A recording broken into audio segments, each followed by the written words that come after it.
Hello everyone, welcome back to my channel edu for IGNOU and DU as well. जैसे कि आप सभी को पता है, इस चैनल पर हम प्रोवाइड कराते हैं प्रीवियस ईयर क्वेश्चन पेपर के सॉल्यूशन को, जो आपके एग्जाम पॉइंट ऑफ व्यू से बहुत ज्यादा इंपॉर्टेंट होते हैं। इस वजह से और इग्नू और एस वेल जो हमारा डीयू का कॉलेजेस है, रेगुलर चाहे एनसीपीएफ, सभी के लिए हम प्रोवाइड कराते हैं जितना ज्यादा पॉसिबल हो सके। आपको कमेंट सेक्शन में बस लिखना होता है और हम जल्द से जल्द प्रोवाइड कराने की पूरी कोशिश करते हैं। ठीक है, तो आज की वीडियो बहुत ज्यादा इंपॉर्टेंट होने वाली है, बिकॉज इस वीडियो में हम देखने वाले हैं विक्टोरियन लिटरेचर को, जो ड्यू एसओएल एनसीडेव और रेगुलर के स्टूडेंट्स के लिए होने वाला है। ठीक है, मैं थंबनेल में और कैप्शन में प्रॉपर मेंशन कर देती हूँ कि कौन सी वीडियो इग्नू के लिए है और कौन सी ड्यू के लिए है। ठीक है, तो आप जरा ध्यान से चीजों को देखा करें, और मैंने प्लेलिस्ट भी क्रिएट कर दी है। ठीक है, तो अपने आप में जो विक्टोरियन लिटरेचर सब्जेक्ट है बहुत ज्यादा इंपॉर्टेंट है। आपको यूट्यूब पे इसके बहुत सारे ऐसे वीडियोस मिल जाएंगे जिसमें आपको चैप्टर्स एक्सप्लेन करा होगा या important topics, but previous year question paper के सोल्यूशन को केवल हम ही प्रोवाइड करा रहे हैं। तो आई होप कि ये वीडियो आपके लिए बहुत ज्यादा हेल्पफुल होगी, because previous year question paper अपने आप में बहुत इंपॉर्टेंट होता है, राइट। तो चलिए शुरू करते हैं। तो जो हमारा प्रीवियस ईयर के क्वेश्चन पेपर था, उसमें ना सबसे पहला क्वेश्चन था जिसमें हमें लिखना था शॉर्ट नोट, जो हमारा एसटी जॉन रिवर है, जो हमारी बेसिकली जो जेन आयरे वाली जो स्टोरी है ना पूरी, उसके ऊपर जो रिवर था उसके बारे में आपको बताना है। ठीक है, तो देखिए ये जो है जेन आयर, ये आप सभी को पता होगा शार्लोट ब्रॉन्टे ने लिखा था। ठीक है, आपने यहाँ पे क्या किया कीजिए, थोड़ा सा जो ऑथर या राइटर जो भी है उनके बारे में थोड़ा सा बता दिया करिए, और फिर थोड़ा सा स्टोरी के बारे में, उसके बाद अपना आंसर स्टार्ट करा करिए। तो एक चीज आप पहले से करके रख सकते हैं कि जो हमारे ऑथर राइटर है और जो हमारा स्टोरी है उसके बारे में आप पहले से लिख के रख सकते हैं हर चैप्टर के लिए। ठीक है, ताकि आप हर आंसर को स्टार्ट करने में आपको सोचना ना पड़े, है ना। और फिर बाकी मेन आंसर के लिए तो हम आंसर प्रोवाइड करा ही रहे हैं, राइट। तो आपको यही बता देना है कि शार्लेट ब्रॉन्टे द्वारा लिखा गया है ये। ठीक है, और ये रिवर की बात करें तो ये रिवर जो है बहुत ही ज्यादा कॉम्प्लेक्स एक तरीके से प्रोटैगनिस्ट की तरह इस पूरी स्टोरी में काम करता है, बिकॉज ये इंट्रोड्यूस करता है the latter part of the novel. जो हमारा नॉवल है पूरा, उस नॉवल की जो लेटर पार्ट है उसको रिप्रेजेंट करता है। ठीक है, और ये जो एस्टी जॉन है जेन स्टेन में, वो ambitious question who serves as a clergyman। ठीक है, his character embodies cold rational, ठीक है, and religious zeal, contrasting sharply with Jane's passionate independence. ठीक है, तो ये जो जॉन है वो relationship with Jane is marked by his desire to marry her, not out of love. देखिए उसका डिजायर जो था मैरी के लिए, उसको उसके साथ शादी करने के लिए, नॉट फॉर द लव, ठीक है, but for her suitability as a missionary wife. ठीक है, तो उसका जो प्रपोजल था वो रिप्रेजेंट करता है as a path of self sacrifice and duty. ठीक है, तो अल्टीमेटली जो एस टी जॉन है वो कैरेक्टर जो है वो बेसिकली हाईलाइट करता है the danger of excessive asceticism and suppression of one's desire. ठीक है, तो कुछ इस तरीके से आप बता सकते हैं कि कैसे जो एस टी जॉन है उसका क्या कैरेक्टर रहा है इसमें। ठीक है, नेक्स्ट जो है हमारा, देखिए इस क्वेश्चन में देखेंगे आप, तो यहाँ पे ना आपको लाइन दी गई है, till her eyes were darken and Holi. ठीक है, ये लाइन आपको पता होगा, अगर आपने ध्यान से पढ़ा होगा। तो जो शार्लोट ब्रंटी वाली स्टोरी है, सॉरी, जो लेडी ऑफ शेलोट वाली स्टोरी है वहां से ली गई है। ठीक है, तो इन क्वेश्चन का आंसर देना हमें कि कौन है, और ये वुमन मॉर्नफुल सॉन्ग क्यों गा रही है। मॉर्नफुल का मतलब होता है, मतलब जब आप बहुत एक्सट्रीमली ज्यादा दुखी होते हैं ना, वो चीज। ठीक है, तो डिस्कस द सिग्निफिकेंस ऑफ कैमलॉट। ठीक है, तो एक एक करके इनका आंसर हम देखते हैं। फर्स्ट वाला जो है उसका आंसर यही है कि लेडी ऑफ शेलॉट है। ठीक है, और ये कैरेक्टर जो है एल्फ्रेड टेंसन द्वारा जो लिखा गया पोयम है द लेडी ऑफ शेलॉट, उसी की ये कैरेक्टर है। ठीक है, और ये वुमेन जो है बहुत ही ज्यादा मनफुल सॉन्ग क्यों गा रही थी, बिकॉज वो जो थी ना वो एक अंडर अ कर्स थी, जिसमें वो कन्फाइज करती है her her to her tower where she can only view the world through a mirror's reflection. आप सभी को पता होगा, वो डायरेक्ट जो वर्ल्ड है उसको नहीं देख सकती थी, उसके पास एक मिरर था, बिकॉज उसको कर्स मिला था, वो उस मिरर के पास में देख, उसके रिफ्लेक्शन से ही वो वर्ल्ड के बारे में देख सकती है। तो इस वजह से वो अपने दुख में वो गाना गा रही होती है, और वो पूरे वर्ल्ड से आइसोलेट होती है। ठीक है, कर्स की वजह से। ठीक है, जो contribute to the sorrowful song, तो जो आगे चलकर उसके सोरोफुल सॉन्ग गाने का रीजन बनता है। ठीक है, तो कुछ इस तरीके से आप बता सकते हैं।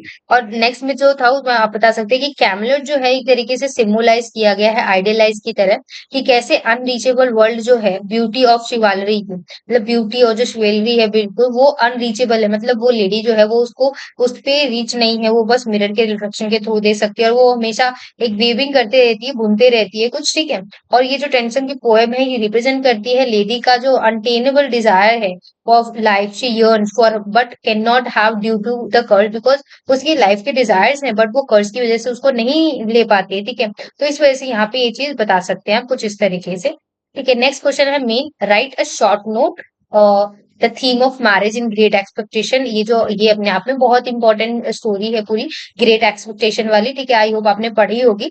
आपको मैं एक पॉइंट जरूर देना चाहूंगी, आप थोड़ा सा समरी पहले पता करके आए इसको देखने से पहले, तो चीजें आपको ज्यादा अच्छे से क्लियर होगी, ठीक है।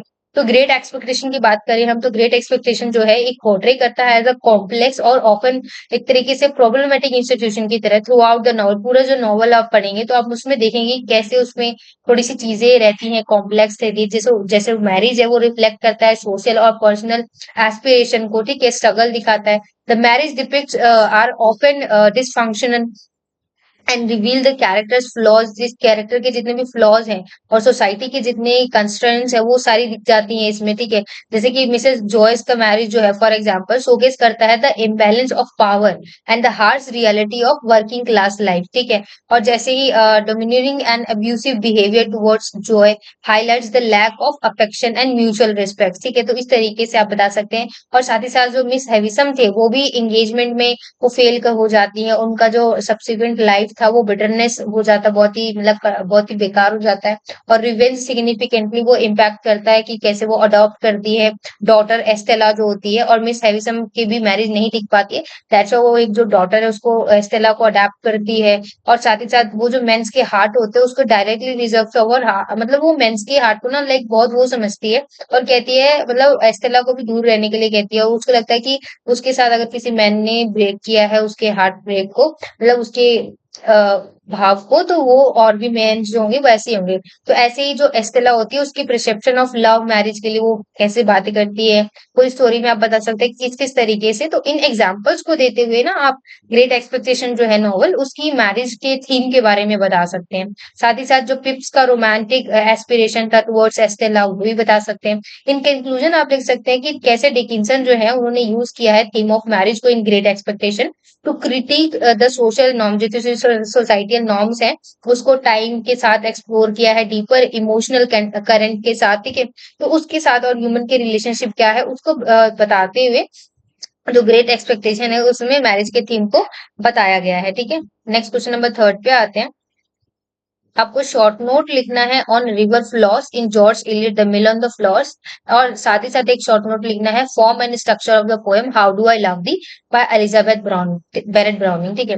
तो रिवर फ्लॉस की बात करें तो रिवर फ्लॉस जो है एक सेंट्रल सिंबल है जॉर्ज इलियट का, जो पूरा मिल ऑन द फ्लॉस वाली जो है स्टोरी में पूरा, ठीक है। ये रिप्रेजेंट करता है the uncontrollable and often destructive force of nature and fate, कि कैसे नेचर और फेट की तरह ही हमारा जो मतलब जो कंट्रोल ना किया जा सके ये चीज।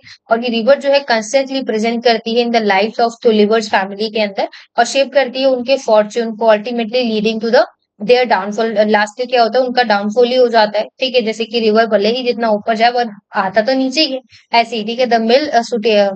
The mill situated by the river symbolize the intervention of human industry and natural forces, ठीक है। तो कुछ इस तरीके से आप इसका शॉर्ट नोट लिख सकते थे।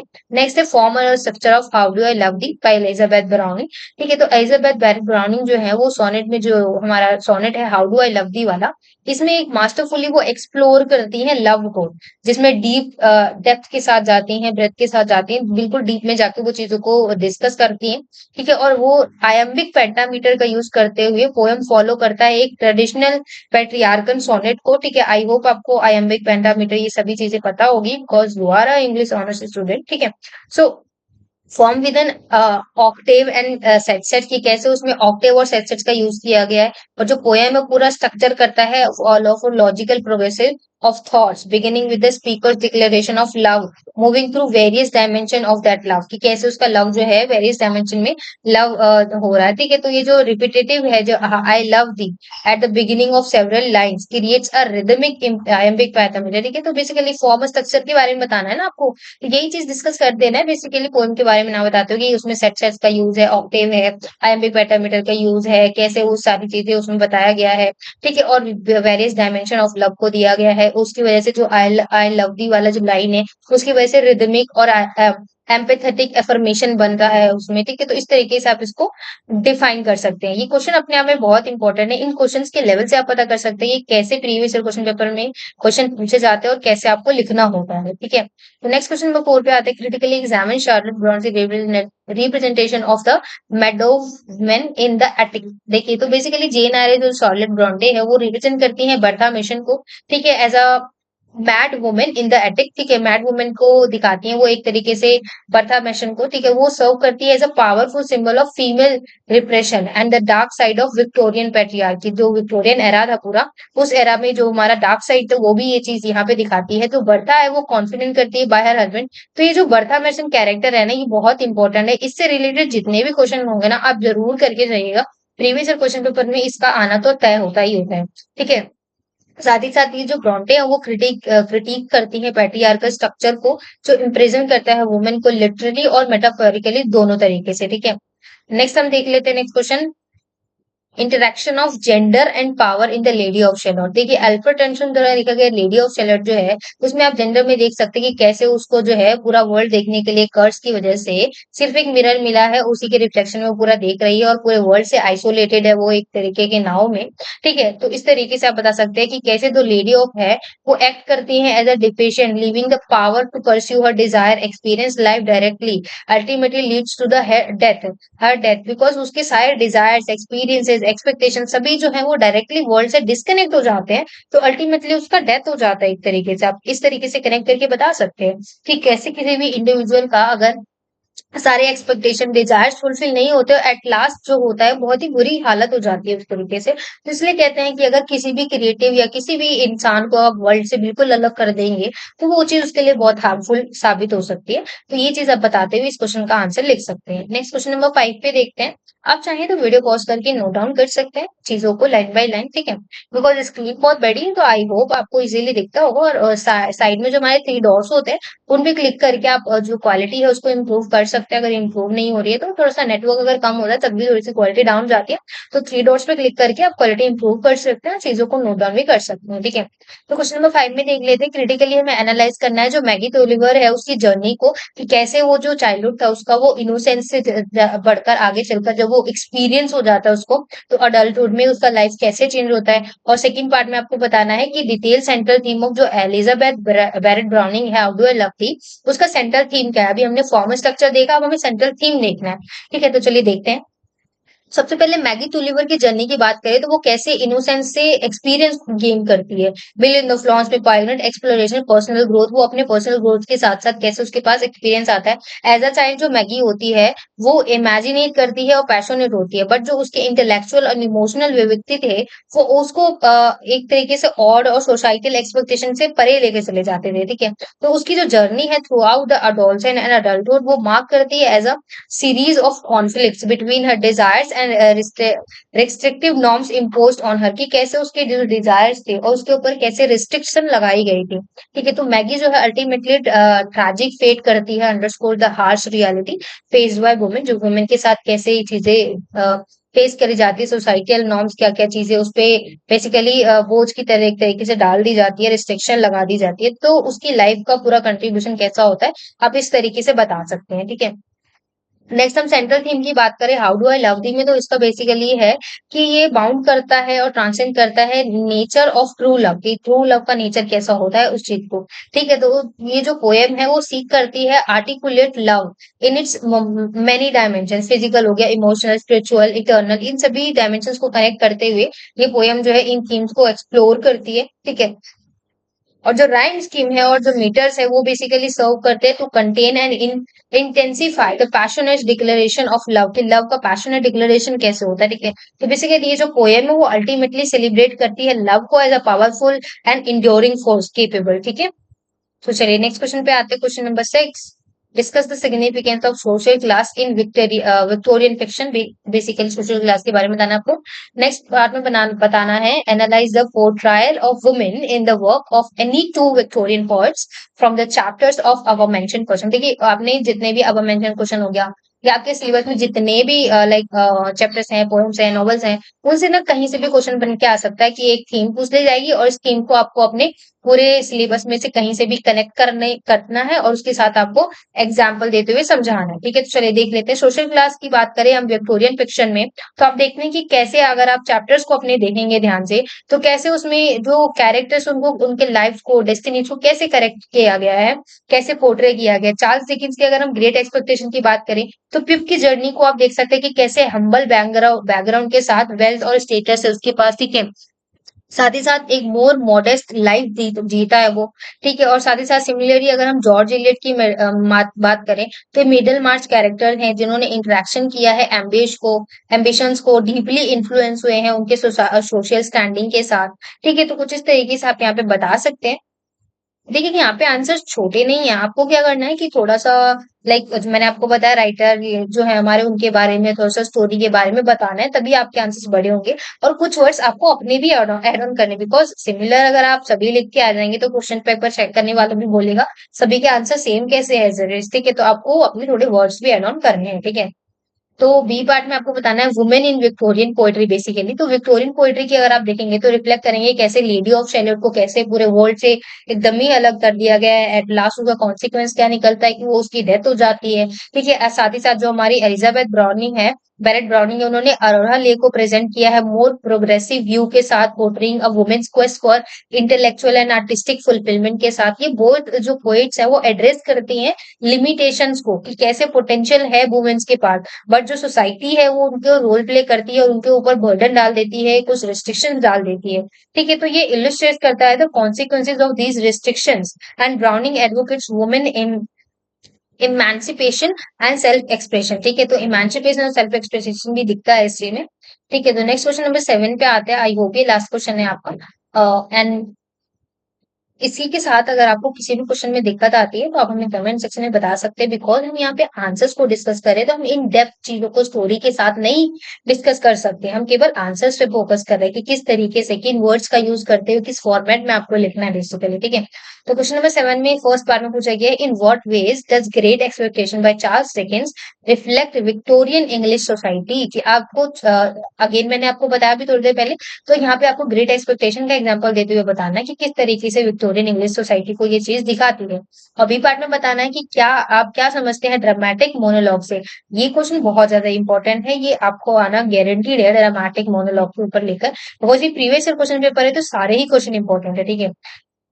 तो फर्स्ट हम देख लेते हैं reflection of Victorian English society in Great expectation. तो बेसिकली ग्रेट एक्सपेक्टेशन जो है वो विडली वो कैप्चर करता है सोशल डायनामिक्स को और इश्यूज ऑफ जो हमारी बेसिकली विक्टोरियन टाइम का जो इंग्लैंड था, बेसिकली जो विक्टोरिया थी उसके टाइम ऑफ पीरियड को हम ना बेसिकली उस टाइम पीरियड में जितने भी लिटरेचर थे उसी को हम विक्टोरियन लिटरेचर बेसिकली कहते हैं। ये नॉवल बेसिकली थीम एक्सप्लोर करता है मोबिलिटी को, हाईलाइट करता है कि कैसे जो रिजिड क्लास स्ट्रक्चर होता है, ठीक है, और aspiration of the lower class जितने होते हैं वो राइज अबव देयर स्टेशन, ठीक है। और पिप्स की जर्नी दिखा सकते हैं कि कैसे जो पुअर ऑर्फन है वो एक जेंटलमैन बन सकता है, ठीक है। आपको पूरी नॉवल में पता ही होगा कि कैसे वो आगे चलकर जब वो लंदन जाता है तो बिल्कुल जेंटलमैन बन जाता है, ठीक है। और साथ ही साथ ये जो नॉवल है वो ऑल्सो क्रिटिक करती है द जस्टिस सिस्टम को थ्रू आउट द कैरेक्टर, जैसे कि मैकविच हो गया, इलिस्ट्रेशन हो गया, the harsh reality of faced by the poor and marginalised जो पीपल है उसको बताते हुए। तो एडिशनली जो डिकिंसन है वो पोर्ट्रे करती है द रूरल अर्बन डिवाइडेड को, ठीक है। लंदन रिप्रेजेंट करता है both opportunity and moral decay को, ठीक है। साथ ही साथ ये सभी चीजें एम्फेसाइज करती हैं through its character and their interaction. Great Expectation की बात करें तो ये ऑफर करता है a comprehensive examination of Victorian society values aspiration and inequities, इन सभी को बेसिकली थीम को एक्सप्लोर करता है ग्रेट एक्सपेक्टेशन विक्टोरियन एरा के टाइम पीरियड का, ठीक है। नेक्स्ट हम देखते हैं ड्रामेटिक मोनोलॉग क्या होता है। बेसिकली ड्रामेटिक मोनोलॉग और कुछ नहीं, बेसिकली एक पोएटिक फॉर्म होता है जहाँ पे एक सिंगल स्पीकर होता है जो एड्रेस करता है साइलेंट लिसनर को। मतलब कि यहाँ पे क्या होता है कि एक ना स्पीकर होता है वो बोलते रहेगा बोलते रहेगा बोलते रहेगा, और एक लिसनर होता है वो बिल्कुल साइलेंट होता है जो स्पीकर को केवल सुनने का काम करता है। वो मतलब फीडबैक नहीं देगा, उसके बदले में वो कुछ नहीं बोलेगा। जो स्पीकर है केवल वही बोलते रहता है और जो लिसनर है वो केवल सुनते रहता है। तो उसी चीज को बेसिकली ड्रामेटिक मोनोलॉग आप कह सकते हैं, जो रिवील करता है aspects of their character through their speech. जैसे कि रॉबर्ट ब्राउनिंग जो है माय लास्ट डचेस वाला आप देखेंगे, तो माय लास्ट डचेस में आप देखेंगे ना कि वो कैसे जो फरारा ऑफ ड्यूक ऑफ फरारा है जो राजा था बेसिकली, वो कैसे बोलते जाता है और जो बेसिकली जो दूसरा मैन था वो केवल उसको सुन रहा है, उससे कोई क्वेश्चन नहीं कर रहा है, कुछ नहीं बोल रहा है, ठीक है।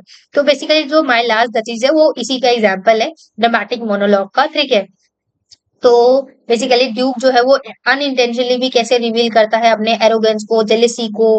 बेसिकली जब किसी की मतलब बुराई कर, जब आप देखेंगे ना कि एक पर्सन जो है रिवील करता है अपने एरोगेंस जेलेसी को, है ना, और सामने वाला पर्सन कुछ नहीं बोल रहा, केवल सुन रहा है, तो उस चीज को बेसिकली ड्रामेटिक मोनोलॉग कह सकते हैं। माई लास्ट डच इज इसका बहुत अच्छा एग्जाम्पल है, ठीक है।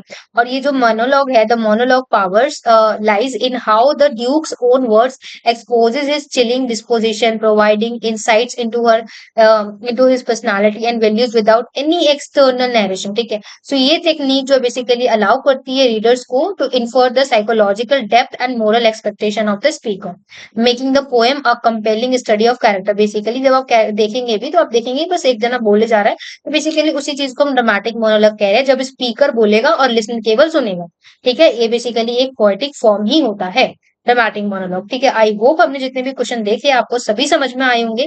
इनके अलावा किसी और चीज का सोल्यूशन चाहिए, कोई इंपॉर्टेंट इन्फॉर्मेशन आपको चाहिए, तो आप हमें कमेंट सेक्शन में लिखिए, हम आपको जल्द से जल्द प्रोवाइड करा देंगे। सो आई होप आपको वीडियो पसंद आई होगी। Don't forget to like and subscribe and thanks for watching.